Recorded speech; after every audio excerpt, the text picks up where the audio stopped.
Hello friends, आज हम आपको एनसीईआरटी मैथ्स क्लास 8 के फैक्टराइजेशन चैप्टर 12 का 12.1 का सेकंड क्वेश्चन बताएंगे, जो कि प्रश्न है आपका। आप देख सकते हैं एक्सरसाइज 12.1 का सेकंड क्वेश्चन, क्योंकि फर्स्ट क्वेश्चन हम आपको पहले ही से समझा चुके हैं। आप हमारे चैनल में देख सकते हैं। 7x - 42। अच्छा फ्रेंड्स, इसको करने के लिए सबसे बेस्ट है कि हम इसे ब्रेक कर लें। ठीक है, 7x मतलब 7 इंटू एक्स -42। 42 के लिए अगर हम 42 को फैक्टराइज करते हैं तो हमने 42 को ब्रेक करने के लिए हम इसका एलसीएम लेंगे। 2 2 ज़ा 4, 2 1 ज़ा 2। फिर हम 21 को फिर से देखेंगे किस में आ रहा है, तो मीन्स 2 के बाद 3 नंबर से, मतलब 3 7 ज़ा 21। फिर 7 7 1 ज़ा 7। इसका मतलब है इसको हमने ब्रेक किया तो 2 इंटू 3 इंटू 7 में ये ब्रेक होगा। देखिए बच्चों, अब आप देख रहे हैं कि इसमें दो टर्म है, 7x और 2 इंटू 3 इंटू 7। ये दो टर्म है। इन दो टर्म में आपने देखा कि क्या कॉमन है। इधर भी 7 है, इधर भी 7 है। 7 आपने कॉमन ले लिया। अब अंदर क्या बचेगा? x - 2 into 3। 7 x - 2 3 का क्या होता है? 6। मीन्स आप देख रहे हैं इन दोनों टर्म्स में, आप देखिए 7 7 मीन्स हमने 7 7 को हटा दिया तो अंदर क्या बच रहा है? x - 2 into 3। वही 7 हमने बाहर निकाल लिया। ठीक है बच्चों। अच्छा बच्चों, देखिए हमारा नेक्स्ट क्वेश्चन है 6p - 12q, जिसको हमने जब 6p को ब्रेक करेंगे तो हमारा क्या आएगा? 2 इंटू 3 इंटू p माइनस 12 को हम अगर ब्रेक करेंगे तो क्या आएगा? 2 इंटू 2 इंटू 3 इंटू q। अच्छा, अब आप देखिए 12 को कैसे ब्रेक किया हमने? 12 का फैक्टर ले लिया था। 2 6 ज़ा 12, 2 3 ज़ा 6, 3 1 ज़ा 3। मीन्स आपका क्या आएगा? 2 इंटू 2 इंटू 3।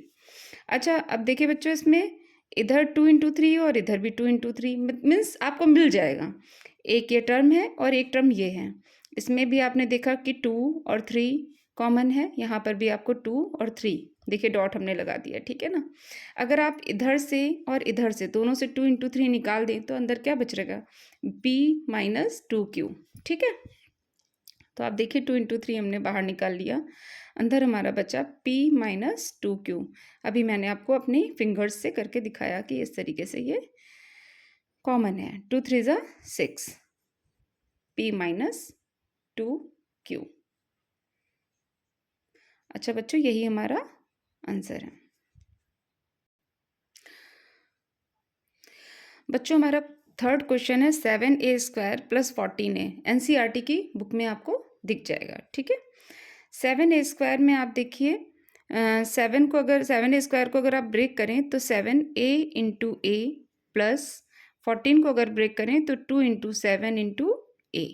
ठीक है बच्चों, क्योंकि 14 आपको पता है कि 2 की टेबल में आता है। 2 7 ज़ा 14, इतना तो पता है। ठीक है, अब इसके बाद आपने देखा कि यहाँ पर भी 7 है, यहाँ पर भी 7 है, यहाँ पर भी a है, यहाँ पर भी a है। हमने देखा इन दोनों में से अगर 7a और 7a कॉमन ले लेंगे तो अंदर क्या बच रहा है बच्चों? a + 2। ठीक है, तो हम लोगों ने बाहर क्या कॉमन ले लिया? 7 इंटू a। अंदर क्या बच रहा है? a + 2।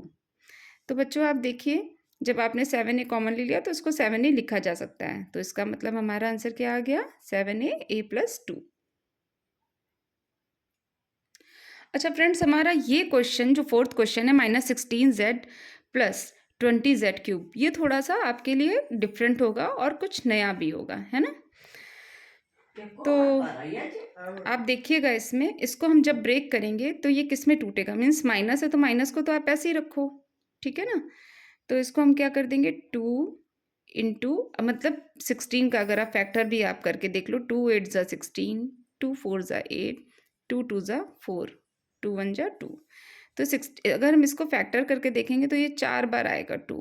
Okay, into Z plus 20z³ को अगर हम फैक्टर करेंगे तो आप देख लीजिए 20 को हम कैसे फैक्टर करेंगे। 2 10 ज़ा 20, 2 5 ज़ा 10 और 5 1 ज़ा 5। मीन्स अगर आप इसको ब्रेक करेंगे तो आएगा 2 into 2 into 5 into Z into Z into Z.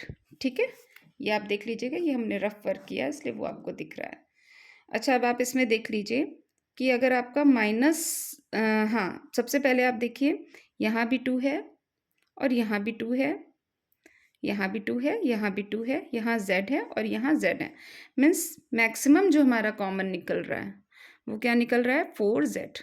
ठीक, तो आप इसमें से सीधे आप सबसे पहले 2 इंटू z आप कॉमन ले लीजिए। ठीक है, 2 इंटू z। अच्छा बच्चों, अब आप देखिए कि यहाँ क्या बच रहा है, 2 इंटू 2 बच रहा है। ठीक है, और माइनस का बच रहा है, किसका बच रहा है, माइनस का। प्लस यहाँ क्या बच रहा है, 5z और z, 5 इंटू z। ठीक, अच्छा 2 2 ज़ा 4z, इसको तो हम ऐसे ही रखेंगे। अंदर क्या बच रहा था, माइनस का 4 प्लस 5z स्क्वायर। ठीक है बच्चों, तो हमारा यही आंसर होगा। आप इस वजह से कंफ्यूज मत होइएगा। ये एक मार्जिन लाइन हमने इसीलिए बना दी थी ताकि आपको समझ में आए। क्वेश्चन आपका यहीं तक है। ओके बच्चों, बच्चों हमारा नेक्स्ट क्वेश्चन है 20l square m plus 30 ALM। ठीक है, अब आप देखिए इसमें 20 को अगर हम ब्रेक करें तो आपका ब्रेक करने पर क्या आएगा, 20 का हम फैक्टर ले लें तो 2 10 ज़ा 20, 2 5 ज़ा 10 और 5 1 ज़ा 5। ठीक है, तो हमने इसको ब्रेक कर लिया। 2 इंटू 5 इंटू एल भी 2 बार है तो 2 बार लिखेंगे, मतलब एल स्क्वायर का मतलब है 2 बार, एल स्क्वायर एम प्लस 30 को भी हम ब्रेक करेंगे तो आप देख सकते हैं कि कैसे ब्रेक करेंगे।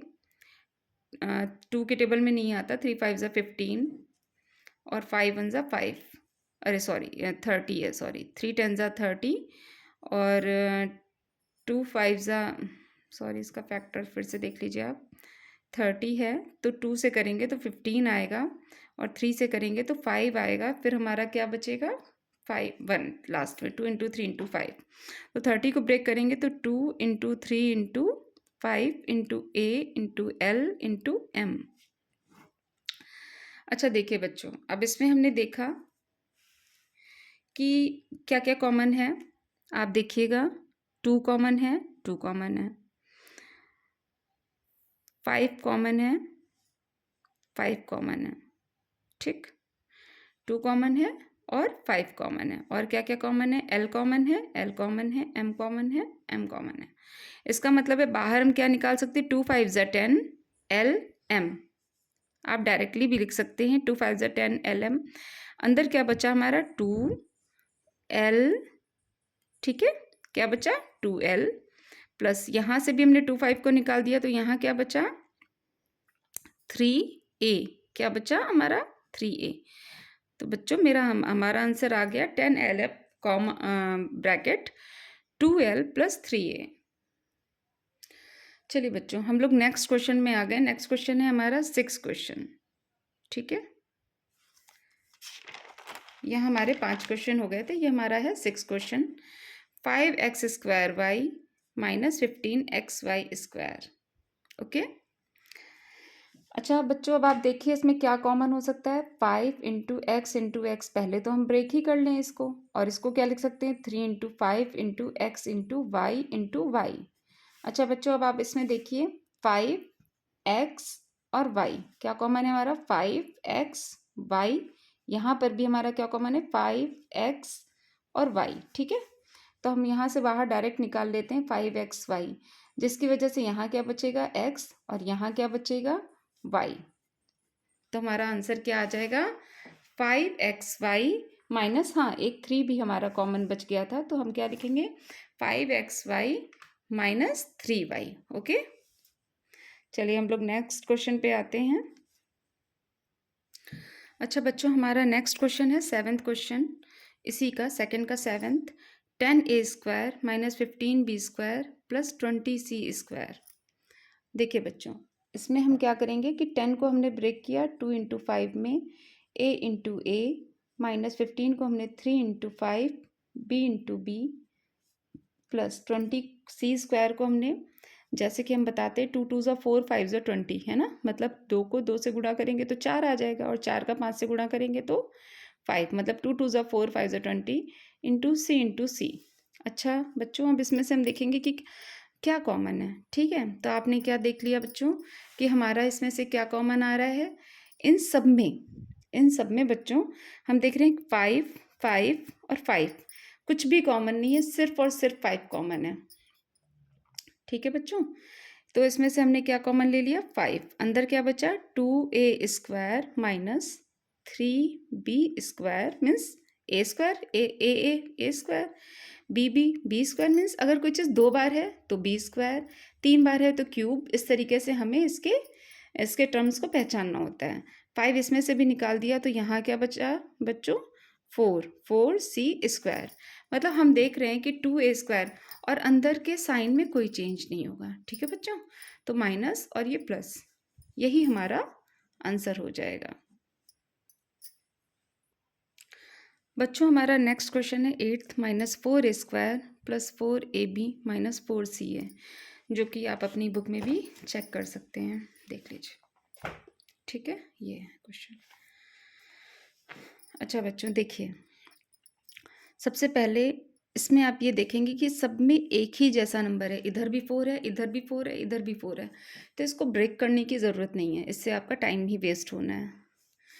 तो आप इसमें ये देखिए, सिर्फ इनको ब्रेक कर लीजिए a² और इन सबको, तो ज़्यादा बेटर रहेगा। ठीक है, -4 × a + 4 × a × b -4 × c × a।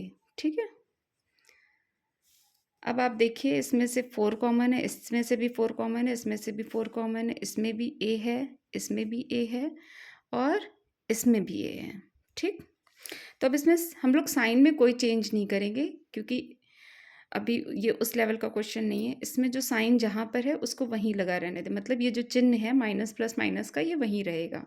इसमें से आप क्या कॉमन ले लें 4a 4a 4a। ठीक है बच्चों, तो आप इसमें से 4a कॉमन ले लें। अंदर क्या बचा, यहाँ से भी 4a हटा, यहाँ से भी 4a हटा, यहाँ से भी 4a हटा। अब मान लीजिए यहाँ से 4a हट गया तो क्या बचा हमारा माइनस और a, तो हमारा आंसर हुआ -a प्लस यहाँ क्या बचा 4a हट गया तो क्या बचा b, प्लस का ही रहेगा। ये माइनस का 4a हट गया तो यहाँ क्या बचा माइनस का c। ठीक है बच्चों, तो हमारा आंसर क्या आ गया 4a - a + b - c, जो कि आपका आंसर है। बच्चों हमारा नेक्स्ट क्वेश्चन है x² yz + xy² z xyz², जो कि हमारा 9th क्वेश्चन है। अच्छा बच्चों, इसमें हम क्या करेंगे, इसमें ब्रेक ही कर लीजिए, सबसे बेस्ट रहेगा। तो आप इसको x² को x × x × y × z, ठीक, इसमें से x × y, क्योंकि y 2 बार है तो y को 2 बार लिखेंगे। इसमें x और y सिंगल सिंगल है और z² डबल है तो z²। अच्छा आप बच्चों इसमें देखिए क्या क्या कॉमन है, x y z x y z x y z, ये सब कुछ कॉमन लेके x y z कॉमन लेके अंदर क्या बच रहा है x बच रहा है, यहाँ पर क्या बच रहा है y बच रहा है, यहाँ क्या बच रहा है ये z बच रहा है। ठीक है, तो x y z आप सीधे बाहर ले लीजिए, अंदर क्या बचेगा x + y + z। देखिए ना बच्चों कितना आसान हो गया आपके लिए सवाल करना। बच्चों ये हमारा लास्ट क्वेश्चन है ax² y + bxy² cxyz। Okay, देखिए इसमें क्या करेंगे हम, इसमें भी अगर ब्रेक करेंगे तो ax × x × y + bx × y × y + cx × y × z। हमने सबको ब्रेक कर लिया, ब्रेक में सबको तोड़ तोड़ के रख लिया। अब आप इसमें देखिए हमारा क्या कॉमन है x y x y x y। ठीक है, तो सब में से हमने क्या निकाल लिया बाहर x y, अंदर क्या बचा ax प्लस अंदर क्या बचा by + cz। ओके बेटा, देखा आपने कितना आसान है। चलिए हम लोग नेक्स्ट क्वेश्चन में फिर से मिलते हैं। ओके बेटा, बाय।